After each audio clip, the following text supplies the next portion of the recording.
Hai sahabat Lugas TV, jangan lupa dukung channel kami Lugas TV dengan cara like, comment, share, and subscribe.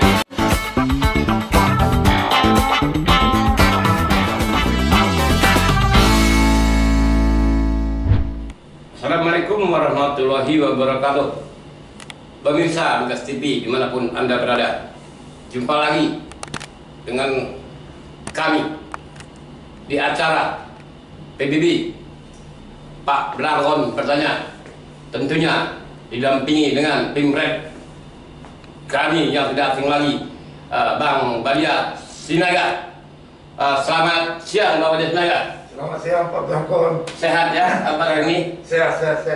Ini Bang Naga, ini kali ini di session PBB kita kali ini Udah lama ya? ya, sepertinya kita mau bahas, waduh ini bener-bener ini yang bagi sangat hot dan heboh tentang PPKM. Artinya di wilayah kita lah, Pelabuhan Merak dan sekitarnya. Oh iya. Gitu Bang. Mungkin langsung aja Bang, biar pemirsa nggak lama-lama nunggu. Ini ada beberapa pertanyaan di masyarakat nih Bang. Pak Bang waktunya. Bang, ini PPKM darurat sudah diberlakukan. Namun pemeriksaan genos dihentikan di pelabuhan sepertinya Bang. Ada apa nih kira-kira Bang Badia Sinaga menurut pendapat Bang? Oke. Terima kasih Pak Blangkon. Saya maskernya 2 Pak Blangkon. Oh iya. Sekarang harus 2 katanya. Ada 2 ya. Iya. Oke, terima kasih. Kita mungkin udah hampir seminggu ya Iya. melakukan PBB karena disibukkan dengan liputan PPKM. Betul. Oke, sahabat Lugas TV, terima kasih pertanyaan yang sangat bagus dari masyarakat, di mana pemerintah pusat memperlakukan PPKM, pemberlakuan kegiatan mikro masyarakat. Tapi di dalam tanggal 3 kemarin langsung pemerintah mengambil sikap PPKM darurat. Ya. Sebelumnya bahwa tadi soal pemeriksaan genos ya? Iya, genos. Ya, sebelumnya di Pelabuhan Merak memang diadakan pemeriksaan genos. Betul. Untuk syarat untuk menyeberang Betul. ke Pelabuhan Bakauheni. Betul. Namun itu diberlakukan bagi yang tidak ada surat kesehatan tentunya yang menunjukkan antigen atau PCR, maka disarankan untuk pemeriksaan genos. Dan itu sudah berlaku sejak kalau nggak salah waktu arus mudik Lebaran sama arus balik itu diberlakukan. Cuma ketika pemerintah mengeluarkan PPKM darurat ini, kita memantau ataupun sebelumnya atau pas diberlakukannya itu tiba-tiba pemeriksaan itu genos itu tidak ada lagi. Iya. Ya. Betul. Dan tidak ada lagi. Bagi kita jadi pertanyaan gitu loh, pertanyaan masyarakat. Sejauh apa sih efektifnya pemeriksaan ini sehingga di PPKM darurat tidak memakai itu? Ya. Padahal kalau masalah nilai kan lebih jauh murah ya daripada antigen PCR itu ya. Ya bagi saya sebagai pemerhati publik ya menyayangkan aja. Ya, kenapa harus disingkirkan lah bahasa saya sih. Tadi pemerintahan itu saya bilang disingkirkan nih, enggak. Artinya ketika PPKM darurat yang pemeriksaan genos ini nggak berlaku, kira-kira gitulah. Makanya mereka tidak ada lagi di situ. Sekarang di Pelabuhan Merak itu kalau nggak salah harus menunjukkan surat vaksinasi sama antigen dan PCR. Kira-kira gitu. Itu Pak. Pak Blangkon. Oke. Terus begini, Bang Naga. Yang waktu ini Pak Blangkon sendiri yang menemukan waktu itu di waktu Pak Blangkon di gerbang pelabuhan lah, di satu warung lah. Bang Naga sudah angkat itu berita online-nya itu. Jadi ada kelompok anak muda dari Lampung Timur, 8 orang bekerja di daerah Kerawang. Habislah proyeknya pulang kemari. Bali mau ke Lampung dong. Sampai pelabuhan suruh balik. Karena tidak ada surat kesehatan itu. Iya, dia mau lah di Genos sudah nggak ada lagi waktu Kalau itu. sama itu sebelum PPKM darurat ya? Iya, sebelum PPKM darurat. Genos pun sudah mulai tak ada. Dia arahkan ke kesehatan ASDP, udah menuju ke sana tapi vaksinnya nggak ada. Akhirnya disarankan suruh ke puskesmas, sudah tutup dong sore. Akhirnya ya anak muda itu 8 itu sepertinya ya terlantar kan. Nggak tahu kemana gitu. Nah, dan dia mau bayar kalau Genos itu mau, cuman nggak tahu lah apa jadinya itu. Nah itu bang. Itu. Artinya pengalaman Pak Blanco di lapangan seperti itu bang. Iya. Nah ini terkait dengan pertanyaan yang ini bang, Oke. nomor 2 sepertinya. Terus bang, sejauh apa publik mengetahui setiap penyeberangan sudah melakukan pemeriksaan? Nah ini, bang Laga bagaimana ya terjadi seperti ini? Jadi memang pemerintah ketika melarang mudik itu sebenarnya kalau diikutin masyarakat ya mungkin peningkatan COVID ini tidak terjadi Pak Blanco. Karena fakta dan survei membuktikan ketika pasca Lebaran maka meningkatlah penderita ataupun terkonfirmasi COVID-19 ini. Yang menjadi persoalan kita kan artinya ketika memang kita bicara pelabuhan ya, ketika pemeriksaan itu ketat artinya kan yang menyeberang itu kan harus di minimal pemeriksaan genos kan. Faktanya pasca Lebaran meningkat. Artinya pertanyaan kita mungkin banyak yang lolos, banyak yang nggak diperiksa, kemungkinan loh ini kemungkinan terjadi karena apa? Yang meningkatnya itu kalau memang itu diperiksa kemungkinan peningkatan tidak signifikan sampai pemerintah mengeluarkan PPKM darurat. Pertanyaan tadi sejauh apa publik mengetahui ini? Kita sebagai media kita konfirmasi ke pihak petugas gugus tugas lah ya, gugus tugas di Pelabuhan Merak itu sejauh apa sih kita bisa mengetahui ya memang kita lihat diperiksa tapi nggak apa-apa masyarakat memang kalau mau publik ya masyarakat itu publik bicara publik nggak apa-apa ketika melihat ada sesuatu yang beda gitu artinya ada mobil bis yang lolos contoh nih mobil yang lolos ya kan boleh dilaporkan ke pihak KSKP karena KSKP juga silakan bang. Tapi kami tetap mengontrol sesuai pemeriksaan kalau ada memang terindikasi yang lolos kayak gitu ya kita nggak tahu ada oknum-oknum juga ya kan ya, apa sih yang tidak bisa dilakukan untuk kondisi saat ini kira-kira ada celah bisa aja terjadi kalau saya sebagai publik ya harusnya pemeriksaan itu hanya menunjukkan surat aja ini surat ya, satunya di stop nih, mana surat ini, ya kan kita mikir juga bisa aja ini di scanning atau apa segala macam itu benar atau asli kan kita nggak tahu loh Pak Blanco ya kan, ya. Tapi intinya lagi-lagi untuk mencegah COVID-19 ini supaya selesai ya tugas kita bersama, bersama-sama. Kira gitu Pak Blanco. Oke, Pak Laga. Jadi, ini pertanyaan yang nomor 3 nih Bang. Dengan PPKM ini nih Bang, terkait dampak ekonomi pastinya terasa kepada masyarakat. Kira-kira solusi pemerintah apa ini? Contohnya kan, ya memang sudah tugas. Ya, petugas hanya melaksanakan tugas. Contoh, warung tutup jam 8 segala macem dan kadang-kadang ada tukang nasi goreng buka jam 6 karena ini realita lapangan. Tapi itu tugas.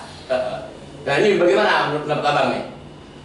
Ya kalau saya sih melihat di medsos ya banyak keluhan, banyak yang bercanda, banyak yang menyinggung terkait pemerintah. Tapi saya sebagai media harus mengatakan bahwa keputusan pemerintah ini harus kita dukung, ya.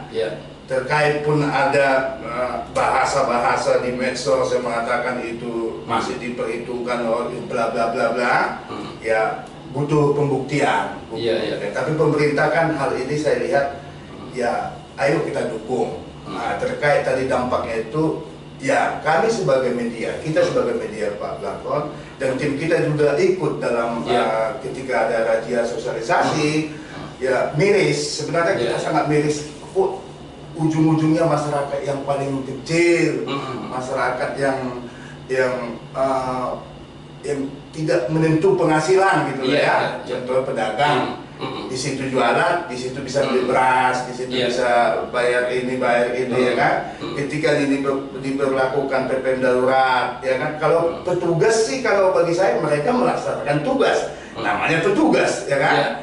Mereka melaksanakan tugas dari surat edaran yang dikeluarkan oleh Kementerian Dalam Negeri. Nah, lagi-lagi saya berkata masyarakat kecil, ya. Dan saya melihat juga karena tempat tinggal saya juga banyak yang pedagang, dia buka sore, malam hari pulang. Ketika pemberlakuan ini dilakukan, mereka juga menjerit. Ada rumah makan warteg, ya kan, tidak boleh makan di sana, harus dibungkus. Begitu juga dengan pedagang bakso, ya kan.